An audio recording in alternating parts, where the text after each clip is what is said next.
So today we will start the topic cache memory. तो cache memory में हमारे पास जो ऑपरेशंस हैं वहाँ से हम बात करेंगे। रीड ऑपरेशन कैशे मेमोरी में, रीड राइट ऑपरेशंस की बात करेंगे।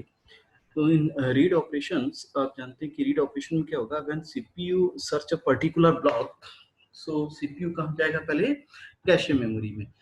कैशे मेमोरी में अगर उसको ब्लॉक मिल जाता है सीपीयू को, ये आपका सीपीयू है, this CPU will go to the cache memory, तो directly it is coming on to the cache memory. If the block is found in the cache memory, then this block, the particular, is returned to the CPU. तब ये CPU को return हो जाएगा। Address and data buffer है आपके पास, जो address और data को बफर करता है कैशे मेमोरी और मेन मेमोरी के बीच में। बफरिंग का वर्क है पूरा, जहाँ कुछ बफर हो जाता है। अगर कैशे मेमोरी में डेटा आपका मिल जाता है तो इसको हम हिट बोलते हैं, it is called read hit. तो ये रीड हिट है आपके पास, जहाँ डेटा आपके पास मिल जा रहा है। इस रीड ऑपरेशंस में ही अगर आपके पास डेटा कैशे मेमोरी में नहीं मिलता है तो हम बोलते हैं उसको मिस।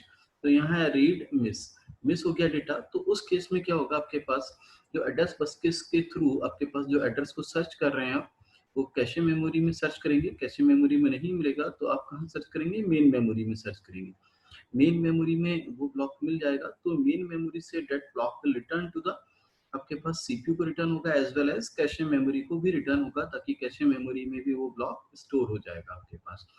कैशे मेमोरी में भी इसके साथ साथ क्यों ऐसा करते हैं कि आपके पास ये माना जाता है कि सीपीयू के पास जो आपके पास एक जो भी डेटा यूज हो रहा है तो वो डेटा बार बार यूज होता है, तो फॉर डेट उसको ये मानते हुए कि डेटा अगेन अगेन यूज होगा, तो उसको हम कैशे मेमोरी में रख लेते हैं।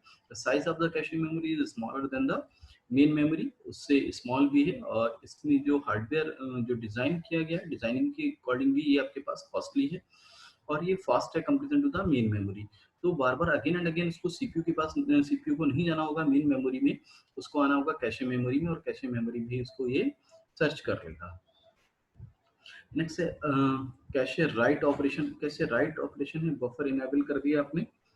तो कैशे राइट ऑपरेशन में क्या है, आपके पास सीपीयू जो डेटा स्टोर करता है आपके पास कैशे के अंदर, तो जब सीपीयू उस पर्टिकुलर एड्रेस का डेटा जो कैशे के अंदर जो ब्लॉक आपके पास स्टोर करता है, सेम चीज को उसी टाइम कहाँ पर स्टोर कर देता है सीपीयू, मेन मेमोरी में भी। तो दोनों जगह इसको राइट कर देता है, ताकि आपके पास डेटा जो है वो राइट हो जाए।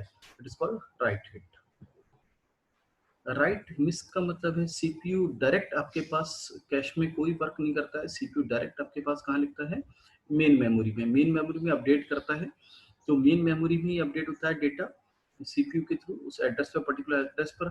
It is not updated in the cache memory, then it is called write miss, तब इसको हम राइट मिस बोलते हैं। एग्जाम्पल लेते हैं, जो हमने लास्ट लेक्चर में एग्जाम्पल लिया हुआ था, सेम उसी टाइप का एग्जाम्पल है। The access time of the cache memory is 50 nanosecond. तो एक्सेस टाइम किसका, ये कैशे मेमोरी का, एंड द मेन मेमोरी का एक्सेस टाइम आपको दिया है 500 नैनोसेकंड। इट इज क्या estimated 80% of main memory requests are read and the remaining are for write। ठीक है, तो 80% रीड के लिए और बाकी राइट के लिए। The hit ratio of reach read access only is, read access का जो हिट रेशियो वो कितना है, 0.9। ठीक है, and write through policy is used. Write through क्या, आगे हम डिस्कस करेंगे। Determine the average access time considering only read cycle को कंसीडर करके केवल करना है। What is the average time if write request are also consider. तो इन दोनों को लेके हमें आगे बढ़ना है। तो ये फार्मूला हमने पिछले लेक्चर में पढ़ा था, इस फार्मूले का हम यूज करेंगे। फार्मूला आपको पता है, T is equal to H T C plus 1 minus H T M. आपके पास हिट रेशियो H यहाँ गिवन था, रीड ऑपरेशन के लिए 0.9 है आपके पास। TC आपके पास, एक्सेस टाइम आपके पास कैशे मेमोरी का आपको पता था कितना है, 50 नैनोसेकंड। TM आपके पास मेन मेमोरी का आपके पास access time that is 500 nanosecond. ये सारी चीजें आपके पास गिवन है, इसका यूज करेंगे, फॉर्मूले में रख देंगे, तो आपके पास जो है एवरेज एक्सेस टाइम निकल जाएगा। Average access time T is equal to, this फॉर्मूले में फिट करना है, then T is equal to आपके पास 90 5 नैनो सेकेंड आ गया आपके पास।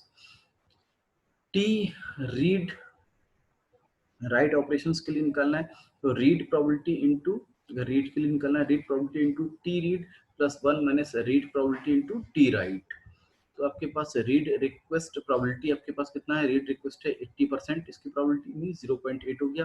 राइट रिक्वेस्ट प्रोबेबिलिटी 1 में से माइनस कर दीजिए, ये गिवन नहीं थी तो इसे 1 में से माइनस करके गिवन हम निकाल सकते हैं, 0.2 आ गई आपके पास।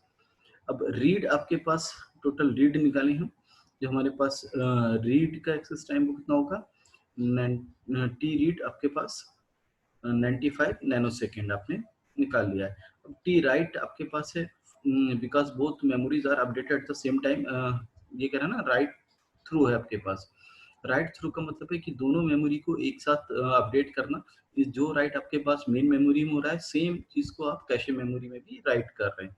तो उस केस में आपके पास जो आपके पास एक्सेस टाइम मेन मेमोरी का है, वही पूरा एक्सेस टाइम राइट का कहलाएगा। तो राइट का आपके पास होगा 500 nano second.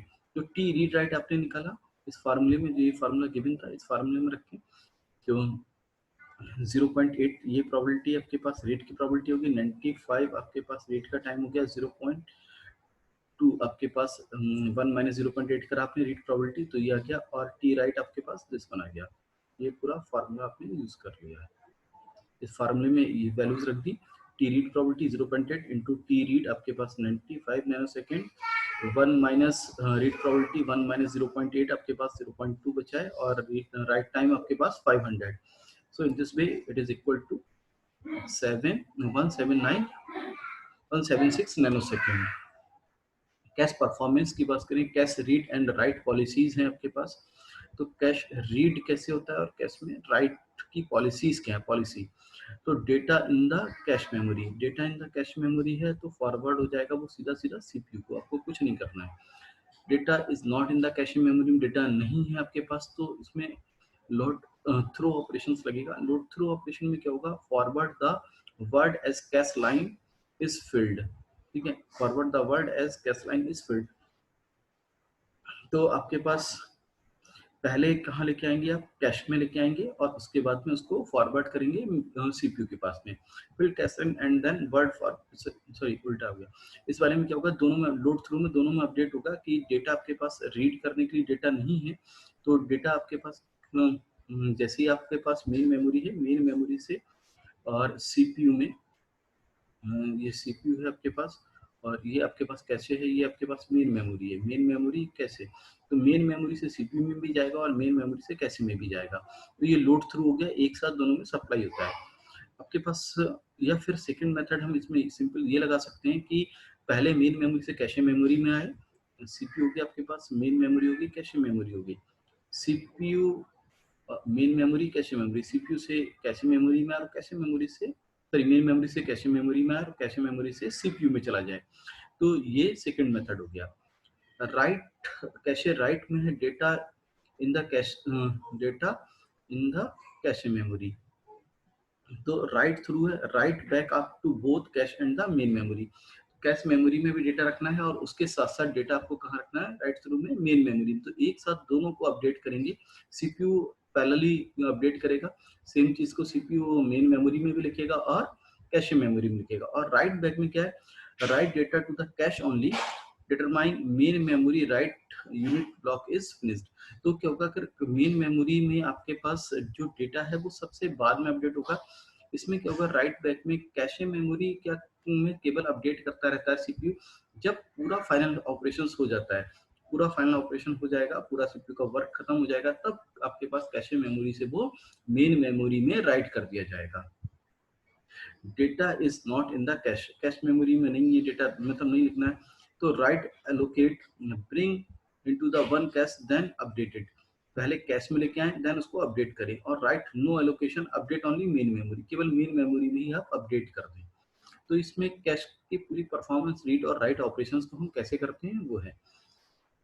Cash right right through की हमने बात कर ली थी अभी कि कैश में हम राइट थ्रू कैसे करते हैं और राइट बैक कैसे करते हैं। राइट थ्रू में आपको पता था कि पैरेलली दोनों में हम अपडेट करते हैं। When hitting into the memory, if hit both cache and memory is written in parallel, तो यही हमने बात की थी कि पैरेलली आपके पास राइट थ्रू में दोनों को आप अपडेट करना है पैरेलली। पैरेलल का मतलब है कि आपके कैशे मेमोरी को भी करना है और मेन मेमोरी को भी करना है, और मेन मेमोरी को भी करना है। तो एक साथ दोनों को आपको अपडेट करना है इसमें। If miss memory is written, है ना। अगर आपके पास मिस हो रहा है, मीन्स कैश में कोई ब्लॉक नहीं है, कैश में जगह नहीं है, कैश में हम नहीं कर सकते, तो ओनली मेन मेमोरी में हो जाएगा। फॉर ए रीड मिस, ठीक है, मिसिंग ब्लॉक में be overloaded onto the cache. तो ये तो इसमें रीड मिस की बात की।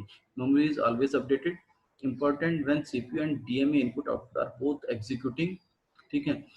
Slow due to the memory access, ये स्लो भी होगा। क्यों स्लो होगा ये राइट थ्रू प्रोसेस? क्योंकि इसमें आप मेमोरी को भी एक्सेस कर रहे हैं और कैशे मेमोरी को भी एक्सेस कर रहे हैं। बट इसकी इंपॉर्टेंस तब बहुत जरूरी है कि आपने सीपीयू भी वर्क कर रहा है और आपके पास डायरेक्ट मेमोरी एक्सेस डीएमए भी आपके पास वर्क कर रहा है। जब दोनों वर्क कर रहे हैं तो पैरेलल में आपको बेनिफिट है अपडेट करने में। Right back, copy back when writing into the memory if it only cache is written। if it का मतलब only एक cache का मतलब है केवल cache में ये लिखता है और main memory में ये नहीं लिखेगा। if means missing block is brought to the cache and write into the cache, तो राइट कैश में करेगा, कैश में ब्लॉक लेके आएगा, कैश में जगह नहीं होगी तो कैश में रिप्लेसमेंट पॉलिसीज लगा के फिर कैश में करेंगे। रीड मिस में क्या होगा? For a read miss content block must be written back to the memory. फिर रीड के लिए उसके बाद में लास्ट में जो पूरा ब्लॉक है मेन मेमोरी वो अपडेट कर दिया जाता है। इसमें क्या है, memory is not up to date. Memory, main memory आपके पास एकदम से अपडेट नहीं होगी क्योंकि सारा डेटा कहाँ होगा आपके पास? कैश मेमोरी में। और जब कैश मेमोरी में डेटा है तो आपके पास मेन मेमोरी में अपडेट लास्ट में ही होता है, सेम टाइम पर नहीं होगा, ठीक है। अगर same time in the cash and memory में भी डिफर वैल्यूज, तो यही बात हो रही है कि एक पर्टिकुलर ऑपरेशंस पर कैश मेमोरी और मेन मेमोरी में डेटा डिफर हो सकता है। जब पूरा ऑपरेशन परफॉर्म हो जाएगा आफ्टर डेट, उसके बाद क्या होगा? उसके बाद आपके पास पूरा डेटा मेन मेमोरी में अपडेट कर दिया जाता है। राइट बैक पॉलिसी की जो अभी हम बात कर रहे थे, राइट बैक पॉलिसी में क्या हो रहा था? सीपीयू पहले कैश मेमोरी को, कैश मेमोरी से वर्क करता है कि सीपीयू में जो एड्रेस है उस एड्रेस में जाके ब्लॉक्स को कैश मेमोरी में अपडेट करता रहता है। कैश मेमोरी जब पूरी फाइनल अपडेट होती है आफ्टर डेट क्या होता है? वो जाके मेन मेमोरी में आपके पास डेटा फिर अपडेट कर दिया जाता है। जब कैश मेमोरी में अपडेट हो रहा है डेटा, उस टाइम मेन मेमोरी में उस एड्रेस पर वो डेटा अपडेट नहीं होगा। अगर आपने दोनों जगह एक्सेस करें, सेम एड्रेस पर कैशे मेमोरी में और मेन मेमोरी में डेटा को आप एक्सेस करेंगे तो मे बी आपके पास जो डेटा है वो डिफरेंट आ जाए।